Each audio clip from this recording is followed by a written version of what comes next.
chamar o Fabinho Vargas, nosso preletor dessa noite. Muita alegria, né? Fabinho, um prazer enorme tê-lo aqui conosco. Fabinho Vargas ele vai contar a história dele aqui. Se eu fosse falar alguma coisa, não vou dando spoiler, não vou fazer isso. Mas é uma alegria muito grande estar aqui conosco, nosso preletor. E fique bem à vontade. Boa noite. Todo mundo na paz aí? Todo mundo na fé? Na fé? Oh, coisa boa. Primeiro, estou muito feliz de estar aqui com vocês hoje.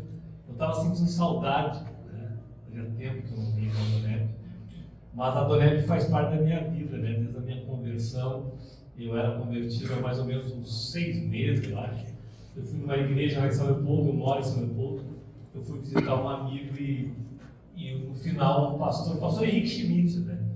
Me chamou no final e falou: "Tu já ouviu falar na Donep?" Eu falei: "Não."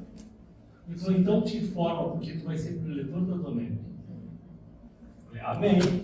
Né? E aí passou um tempo, eu conheci o Humberto Sérgio, e aí eles me convidaram para dar um testemunho num happy hour como esse. Eu lembro que era ali não era no Mostardeiro, no hotel aquele, no Blue Tree, isso aí.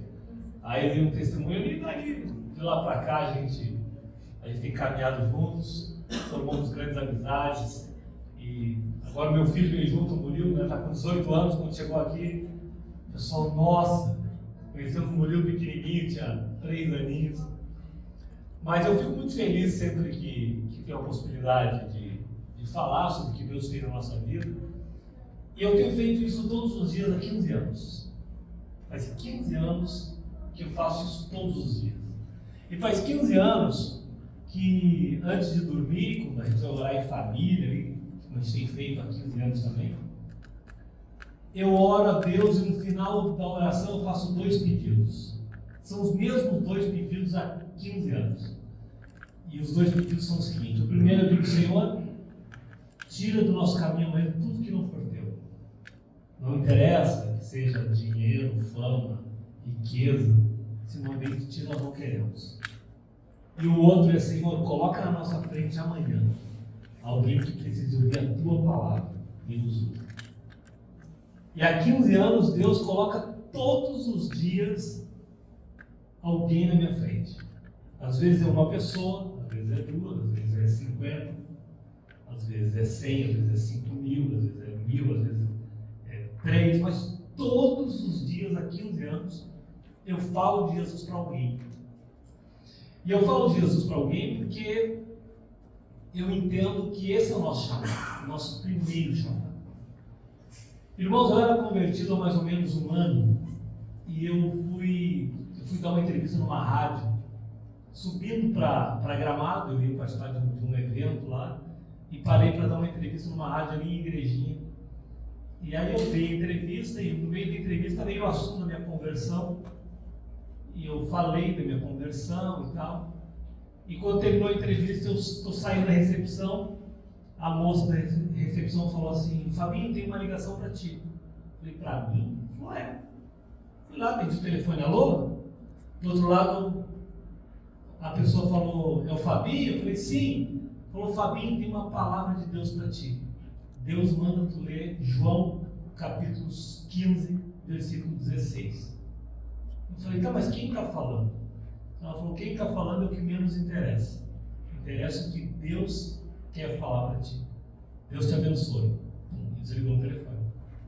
Talvez um dia Deus me revele quem foi essa pessoa, né? Até hoje eu não sei.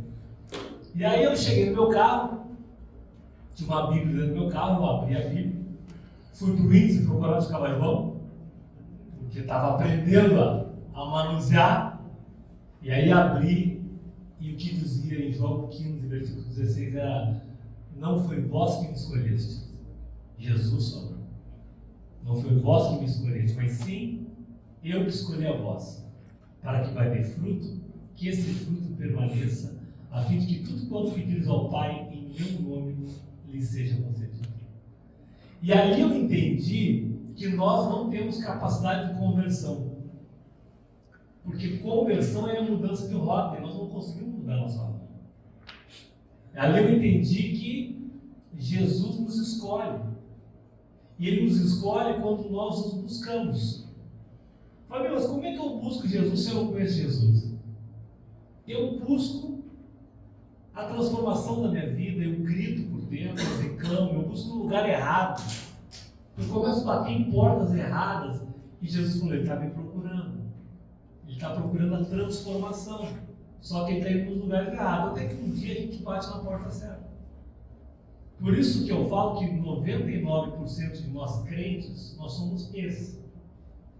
Esse casamento falido, essa empresa quebrada, esse dependente químico, esse filho dependente, esse marido, esse casamento arrebentado. Porque quando tudo está bem, pelo menos em tese, nós não nos preocupamos com essas coisas. E aí nós não procuramos a Deus. Aí quando a coisa bagunça, a gente começa a procurar Deus, mas a gente procura Deus onde é mais complexo, porque Deus é muito simples. Deus não vai te mandar tu para debaixo de uma cachoeira, não vai mandar tu fazer um negócio, não. Jesus só quer que tu confesse Ele. E a gente acha que isso não vai adiantar. Então a gente vai em um monte de lugar antes, e quando nada dá certo, por último a gente aceita um convite de um enviado de Deus, um irmão, uma irmã que convida a gente para ir na igreja. E a gente vai, e aí Deus vem, transforma e restaura. E com a minha vida não foi diferente, com a minha vida também foi assim. Então eu, durante quase 20 anos, eu fui vocalista de um grupo chamado Cheguri, um grupo muito conhecido aqui no sul do Brasil. Só que eu venho de uma família muito pobre, minha mãe empregada doméstica, meu pai eletricista e tal. E a música nos deu uma condição melhor, nós passamos a ter uma vida boa com a música. E aí ganhamos discos de ouro, fomos indicados ao Grammy, fomos para Las Vegas, viajamos para a Europa, viajamos o mundo, o Brasil inteiro. E aí eu tinha uma vida que eu achava que era legal. Porque eu era um menino pobre, que agora andava de carro importado, tinha casa com piscina, ficava nos melhores hotéis, melhores cidades, era bajulado, né, pela fama. Eu achava que isso era legal. Então essa vida é a vida que eu queria, essa é a vida que eu sonhava. Até que, aí eu casei, conheci minha esposa em 96, casei com ela em 2000. E em 2000 até 2007, o nosso casamento era um casamento, como eu falo, um casamento de 50% que eu achava que era 100%, né? Os meus amigos eram pior que o meu. E aí, eu tinha uma vida de solteiro mesmo sendo casado. Então era futebol com os amigos, churrasco, festa, 3 final de semana saía para viajar com a banda, voltava na segunda-feira, chegava segunda vez de noite, né? Minha mulher estava na faculdade de manhã, eu estava dormindo, ela acordava, eu estava na rua. Via minha esposa quando dava tempo. E achava que isso era normal, que era assim mesmo. Até que em 2007, a minha esposa foi diagnosticada com uma doença incurável para a medicina, chamada esclerose múltipla, que é a inflamação de baía de Melino no cérebro. E essa doença, ela atrofia os músculos, ela atrofia a musculatura, vai paralisando a pessoa, até que normalmente essa pessoa tem uma morte silenciosa. E eu fui diagnosticado com uma síndrome, infelizmente, muito comum nos dias de hoje, chamada síndrome do pânico. Então eu conheci tudo que é hospital do interior do estado, do Rio Grande do Sul, Santa Catarina e Paraná, porque eu chegava na cidade, antes de saber onde era o hotel, eu queria saber onde é que era o hospital, porque eu sabia que eu ia passar mal. O meu último grande surto, para vocês terem uma ideia, eu fiquei 2 dias na UTI no hospital. O hospital em Montenegro, eu venho de Lajeado, de carro, passei mal, cheguei na portaria do hospital, entreguei a chave para o porteiro e falei, estou morrendo, cuida de mim. Traz cadeira, me leva, deu um plantonista, um gurizão me atendeu, minha pressão lá em cima. Cara, manda o cara para a UTI. E aí eu fui para a UTI, eu me lembro que na primeira noite, eles me deram 3 diazepam de 10 e eu não dormi. E eu vendo aquele negócio do lado, gente morrendo, entubada. E aí eu não tinha Deus ainda. E aí eu, desesperado, falei, pá, Deus, se eu sair dessa aí eu vou mudar minha vida. Falei para Deus assim, sair daí, vou mudar minha vida. Aí no outro dia, o cardiologista chegou, já tinha todos os meus exames. Ele olhou para mim na UTI e falou: olha, tu não tem nada. Só que eu não posso te dar UTI, alta da UTI para casa. Eu vou te dar para o quarto, depois já estou tua alta pronta, de tarde tu vai embora. E aí foi o que eu fiz. Só que vocês imaginam numa casa onde o marido tem síndrome do pânico, a mulher tem esclerose múltipla e o filho tem 2 anos. O Lúcio tinha nascido em 2005. Nossa casa virou uma bagunça. Eu não conseguia cuidar nem de mim, quanto mais da Silene. Nosso casamento já não era essas coisas, ficou pior ainda. E aí em 2008 para 2009, nós nos separamos. A Silene foi morar na casa da minha sogra, para minha sogra cuidar dela. E eu fiquei sozinho na minha casa, tendo infartos psicológicos todos os dias. Todo dia corria para o hospital e tal, estava viajando, parava o ônibus da banda no hospital, eu ficava, eles iam adiante, eu pegava um táxi, ia depois, só confusão. Só que aqui eu quero fazer um parênteses. Olha como é interessante o quanto a gente enxerga a vida das pessoas por um prisma completamente equivocado. A gente olha a vida das pessoas de dentro, de fora, para dentro. A gente vê a casa que ela mora, as roupas que ela veste, o carro que ela anda. A gente imagina o dinheiro que ela tem na conta e em cima disso a gente avalia se ela é feliz ou não. E por esse prisma eu era feliz.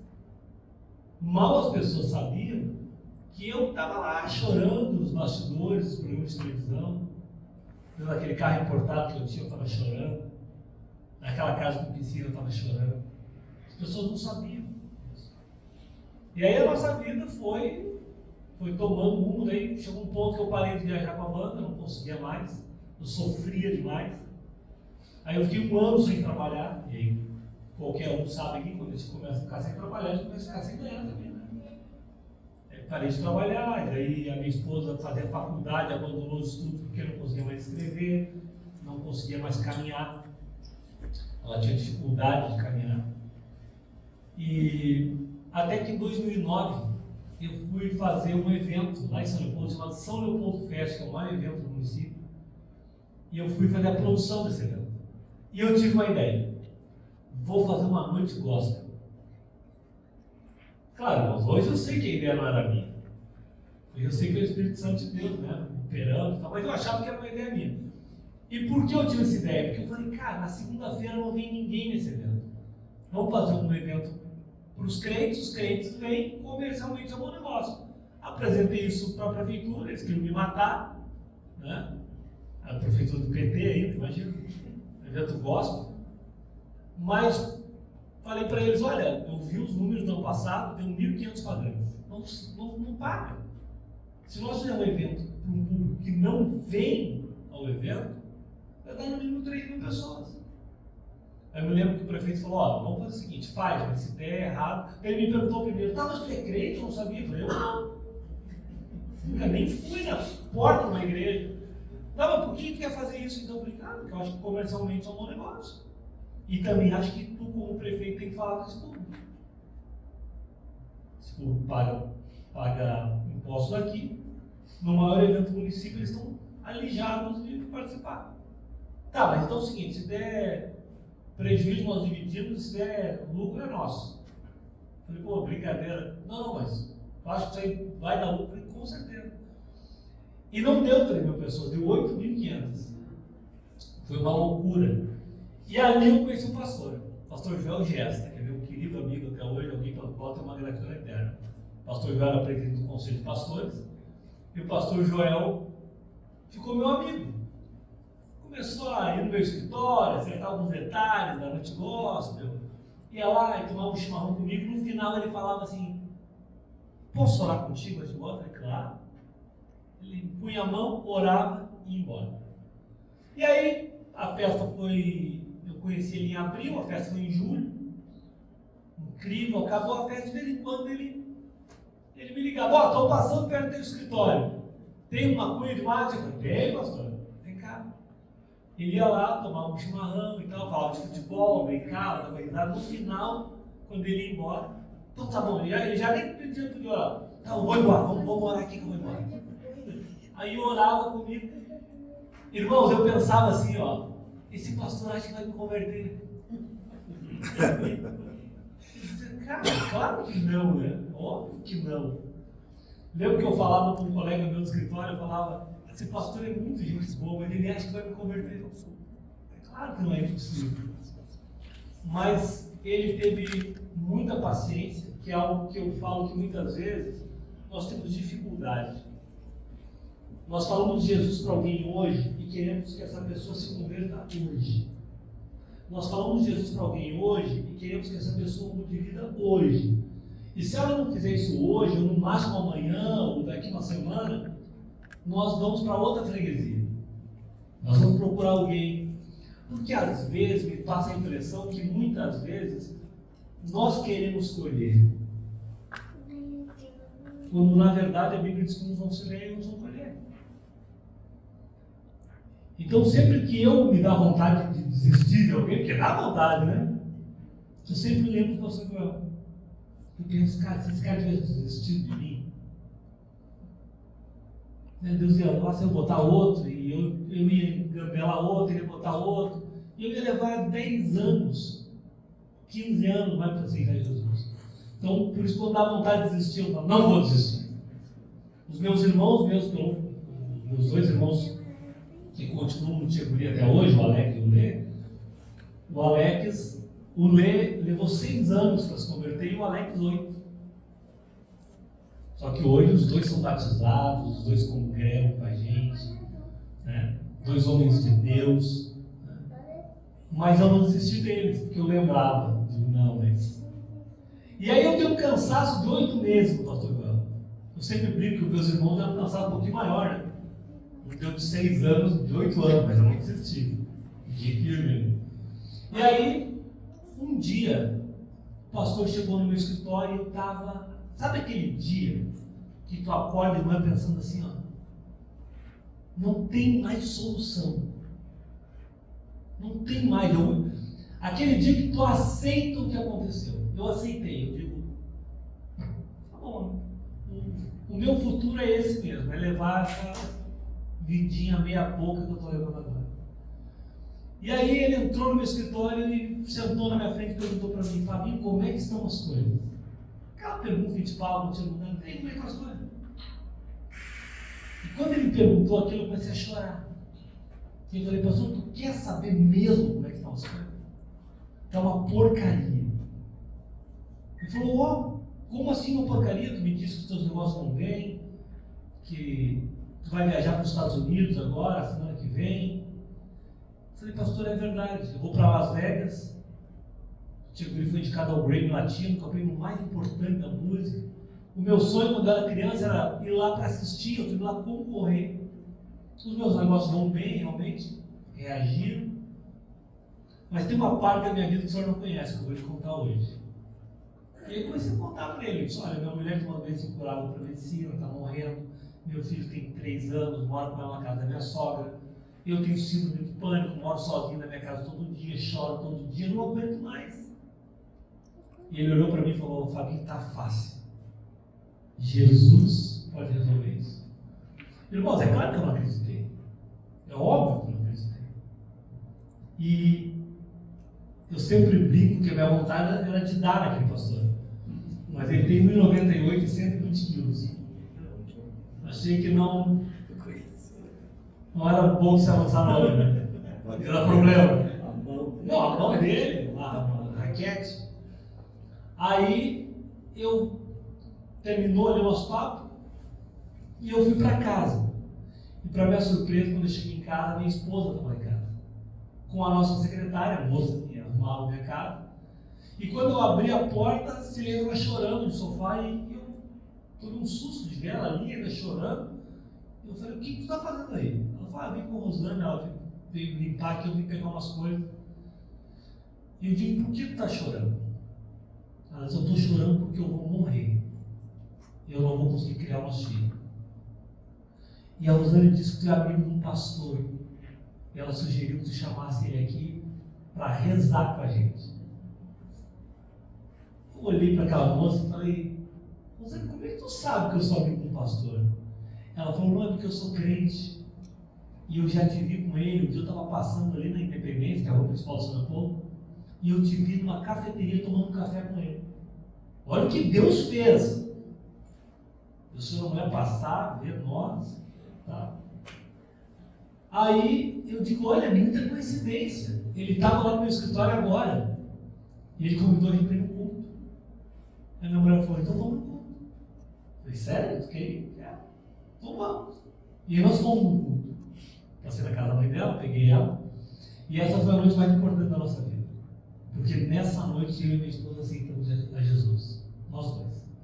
No final do culto, o pastor fez um apelo. Nós aceitamos a Jesus. Voltamos embora e a partir dali eu comecei nos cultos quartas, sextas e domingos. Não faltava nenhum. Quarta, sexta e domingo eu estava lá. Assinei minha quarta, minha sexta, domingo. Mas quando deu um mês que a gente estava nos cultos, eu estava voltando para cá para deixar a mãe dela. E eu falei para ela assim, eu digo: tu quer voltar para casa? Ela falou: como assim? Eu falei: tu quer voltar para casa? Ah, querer eu quero, mas tu não pode me cuidar. Eu falei: não foi isso que eu perguntei. Eu perguntei se tu quer ou não. Ela falou: ah, querer eu quero. Eu falei: então eu vou subir contigo, eu vou pegar as tuas coisas agora.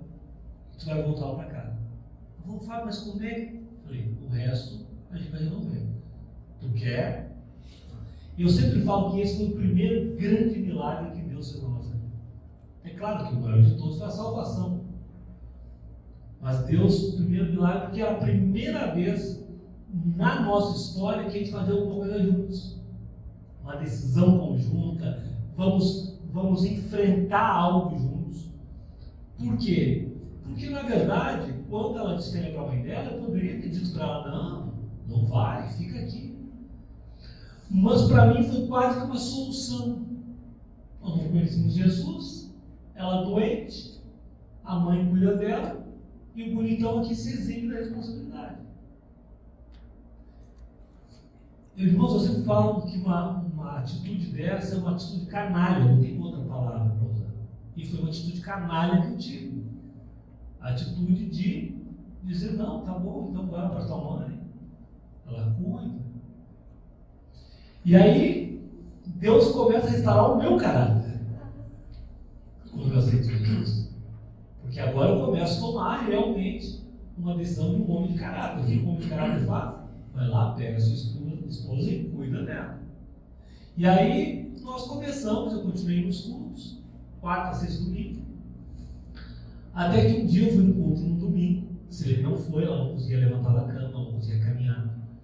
E eu fui muito abatido. Muito abatido. E eu sempre sentava na primeira fila, assim, e naquele dia eu sentei na última cadeira, tinha umas 400 pessoas na igreja, sentei na última cadeira.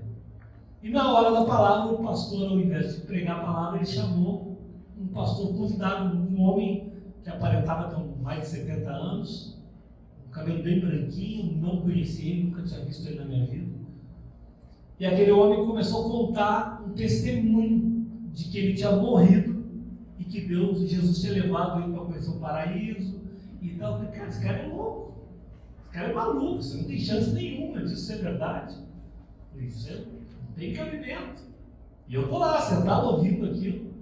E de repente ele começou a dizer que Jesus era amigo dele. Eu falei: agora terminou de acontecer. Jesus vai ser amigo de alguém? Não tem como.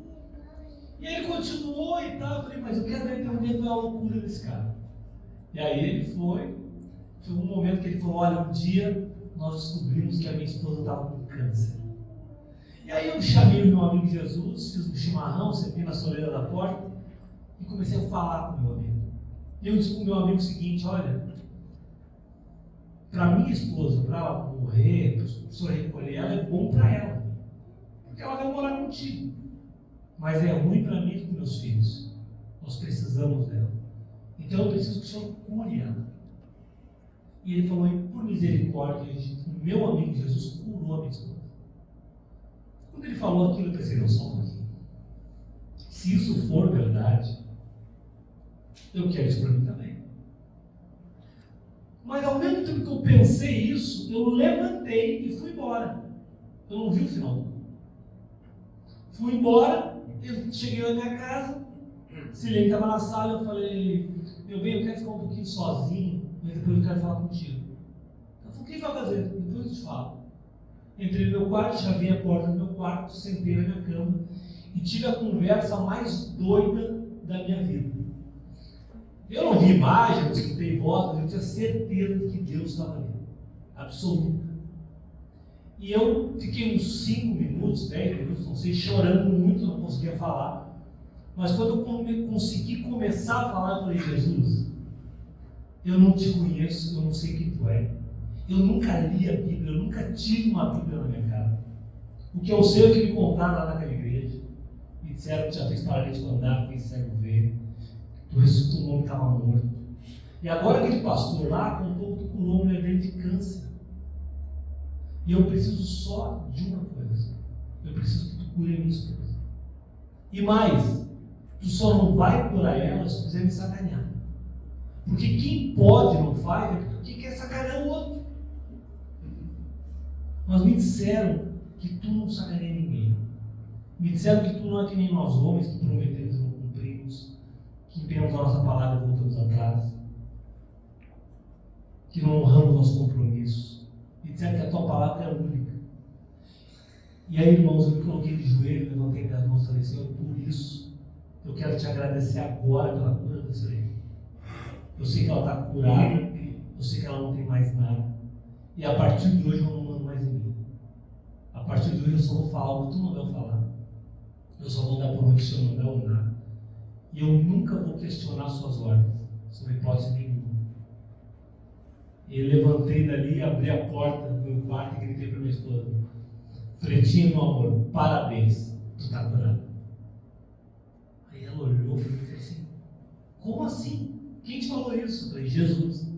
Para com isso, o que aconteceu? Eu falei, sério, eu estava falando com ele no quarto ali agora. Ele curou a mulher do pastor lá que eu vi a pregação. E aí eu pedi para ele continuar, e ele disse que vai te curar. Está curado. Daí ela fez assim, eu falei, tu não acredita, né? Ela falou, não. Eu falei, então eu só quero que tu acredite que eu não enlouqueci. Só isso, que eu estou bem, que eu estou são, estou tranquilo, está tudo beleza. Tu acredita nisso? Acredito. Falei, então tá bom. Fui lá, peguei 2 copos, botei água dentro, dei para ela e falei, vamos brindar. Brindar a tua saúde. Tu está curado, o tempo vai mostrar. Deu 15 dias, a Silene começou a melhorar de forma vertiginosa e hoje ela está curada.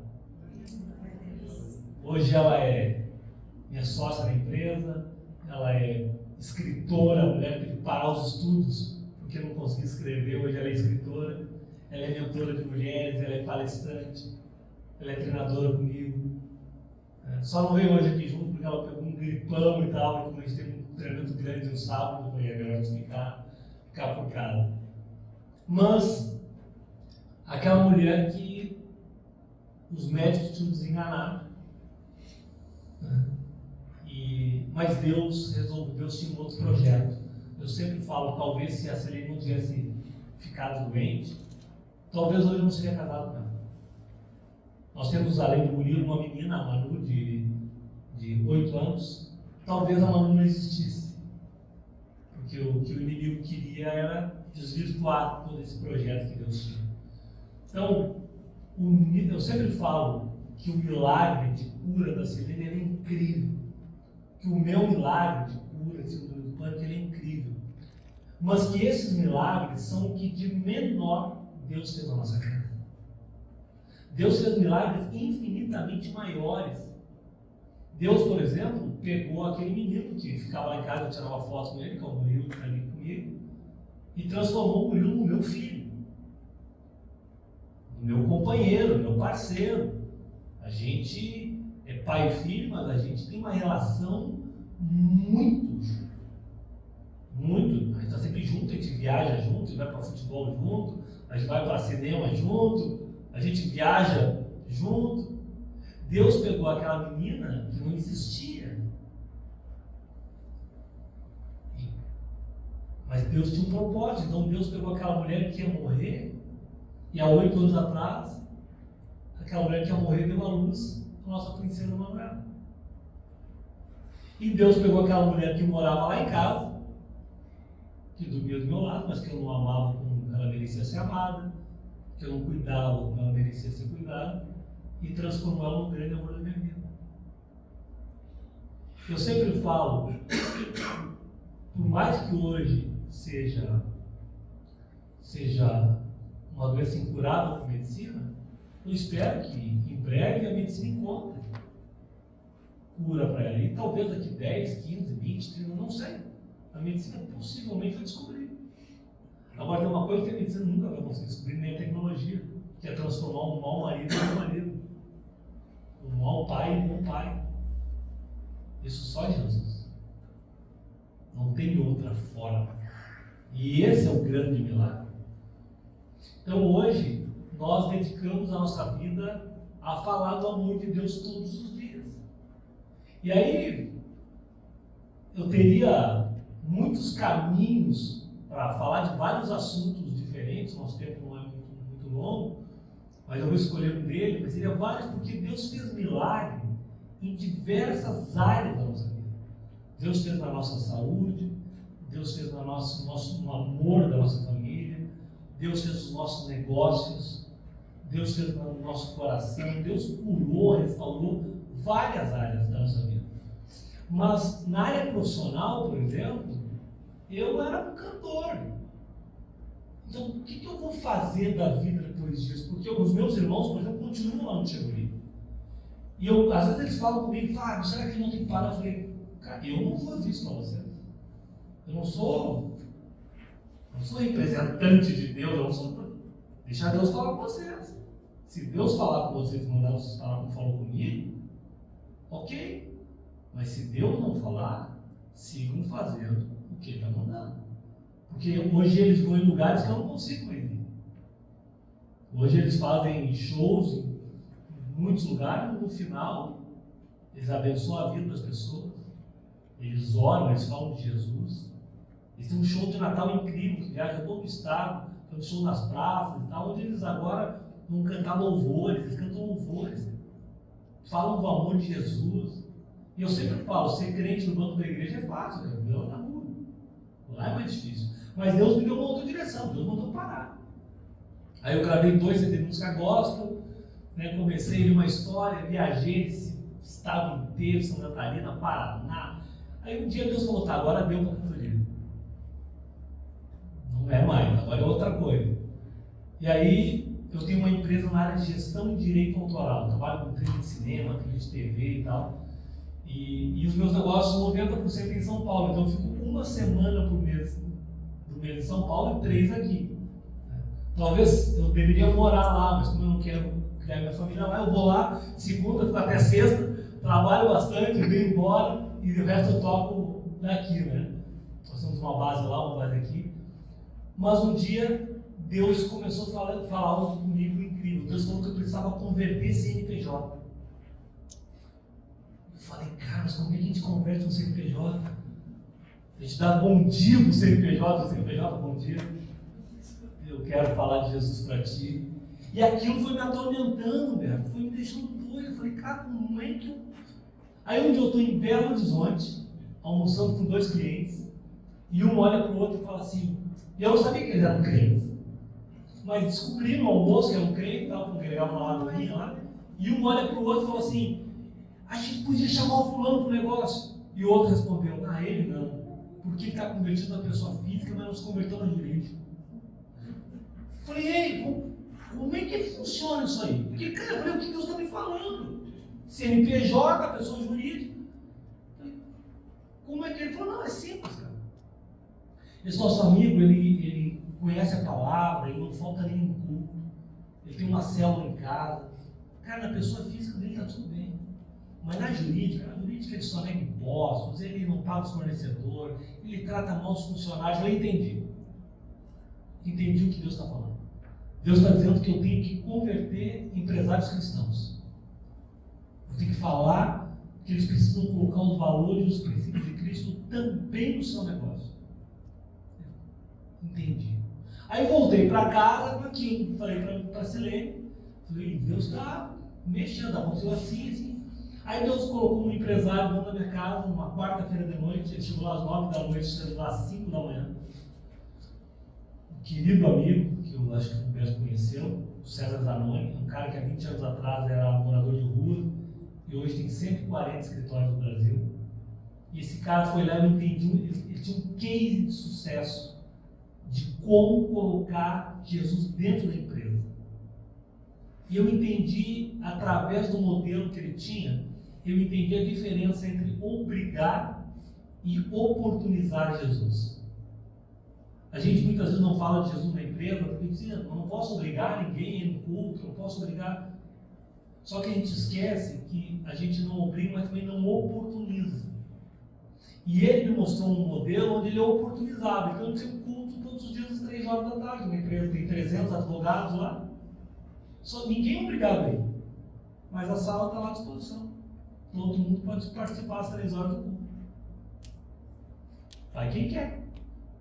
Tem um café da manhã, no começo da semana, com oração.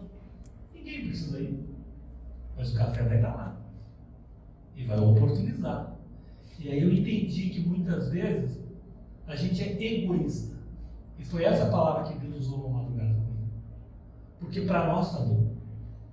Nós resolvemos a nossa vida. Então nós preferimos ficar com a nossa reputação de ser alguém que não afronta os limites. E aí, quando Deus falou isso para mim, eu digo, Deus, mas se eu fizer essa academia, Deus falou que eu tive uma academia de empreendedorismo, se eu fizer isso e tal, as pessoas vão falar mal de mim. Vão dizer que eu virei coach agora, que eu quero ganhar dinheiro das pessoas, que eu não sei o que. Deus falou, se tu estiver preocupado com a tua reputação, cai fora.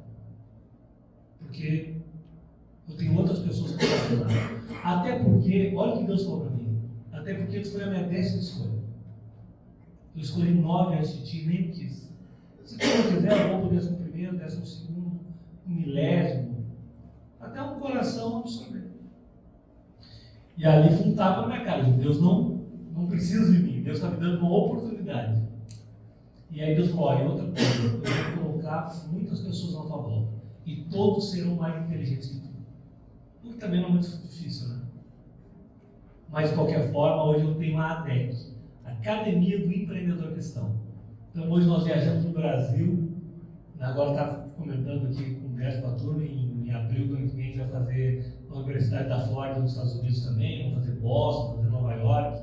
Eu estive já fazendo Londres, Lisboa, Cascais, estive em Paris também. Então hoje a gente viaja a muitos lugares, levando um treinamento, levando mentorias, levando imersões, onde a gente trabalha valores e princípios cristãos no ambiente de negócio. Isso tem mudado a vida de muita gente. Então, muitas vezes as pessoas vão, eu chamo de os enganados, né? O cara vai achando que vai chegar lá e vou ensinar ele como ficar rico, né? Eu digo, não, eu só quero te ajudar a ensinar o que vai fazer com o que Deus já te deu. Deus não é nosso mordomo. Deus quer saber com o que Ele te deu, o que você está fazendo. Ah, Fabinho, mas Deus não me deu muito ainda. Tá bom. Então, se tu não aprender com pouco, tu vai saber fazer com muito. Ah, porque o dia que eu ficar rico, esse dia não vai chegar nunca, meu irmão. Porque sempre vai dizer, o dia que eu ficar milionário, o dia que eu ficar milionário. É que nem quando a gente vai se batizar, né? Não estou pronto para batizar. Sabe quando é que está pronto? Nunca. A gente nunca está pronto para Cristo. Ele, por misericórdia, nos acolhe. Então, hoje, eu acabo dedicando 90% do meu tempo para a DEC, que financeiramente eu tiro do bolso, porque a gente vende ingresso e tal, mas eles não cobrem os custos, e eu uso 10% do meu tempo para a minha empresa, né? Então, o meu sócio é nosso diretor de operações, ele toca tudo, e o ano passado eu fui 2 vezes na minha empresa e faturei mais que em 2021. Porque eu sei que enquanto eu estou fazendo a obra de Deus, Deus está cuidando do meu negócio. Deus está me prosperando, Deus está abrindo portas, Deus bota pessoas bater na minha porta, abrir coisas para mim. Então eu vim para encerrar, eu vim aqui te dizer hoje que o mesmo Deus de Abraão, o Deus de Davi, o Deus de José, Ele é o mesmo Deus nosso, Ele não é um Deus parecido. O mesmo Deus que curou a minha esposa é o Deus que pode curar alguém na tua família que precisa de cura, que pode restaurar, que pode transformar.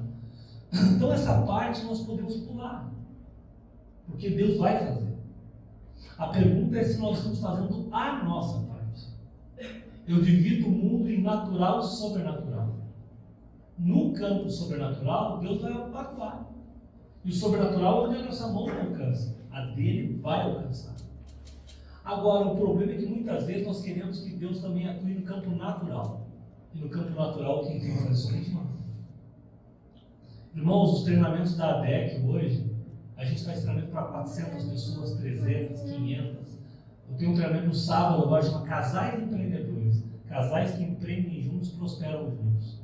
Vou estar alocando aqui no mundo, vão ter 60 casais. O que a gente vende de ingresso não paga. A locação de um hotel, som, painel de LED, estrutura. Eu sempre pergunto para minha assistente lá, quanto é que eu vou ter que botar do bolso? Ah, tanto. A gente sempre bota.